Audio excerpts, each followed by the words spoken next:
now speak to PDP Laban Secretary General Melvin Matibag. He's part of the faction led by Energy Secretary Alfonso Cusi. Good morning, sir. Thanks for joining us. There's so many things to talk about. First, what is your reaction to Senator Pacquiao's decision to run for president in next year's elections? Yeah, good morning, Ryan. Thank you for having me on your show. First of all, we're not surprised at all because they've been saying it, Manny Pacquiao has been saying it, that he will run for president. In fact, the reason for the RIP in PDP Laban is because of his desire to be the standard bearer of PDP Laban. So that's really not surprising. Despite of all the drama that they did yesterday, we are not surprised at all. You spoke about the rift, but we'll talk about that earlier. I want to ask you first, because your group earlier named Senator Bongo and President Duterte as official candidates for president and VP. But Senator Go has declined. Ano pong gagawin ninyo dito? May iba po ba kayong kandidato sa pagka-presidente? Or are you still hoping that Senator Go will change his mind?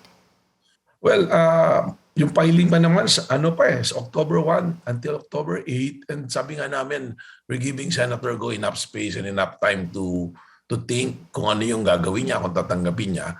But we have indications and we're looking at this statement also na we know that he will eventually decide, because what he is saying consistently is he is leaving his faith to God, to the Dutertes, and to the Filipino people. And if you recall, long time ago, he mentioned that he might run for president if President Duterte will be his running mate as the vice president. And President Duterte already formally accepted his nomination as a vice presidential candidate of PDP Laban for the 2022 national election. Yes, but if he doesn't change his mind, do you have a backup candidate? Well, we will regroup and think by the time that he will not accept it. I'm sure that we will have enough time until October 8 to have our candidate for president as the standard bearer of PDP Laban. When are you looking to announce your final slate? Including the senators, we're looking to have it finalized by the end of September.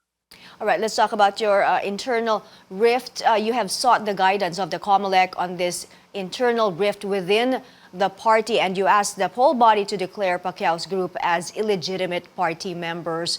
But the COMELEC said the issue will be referred to the ONBank, and it's not yet time to intervene. Now, have you heard from the COMELEC regarding your petition?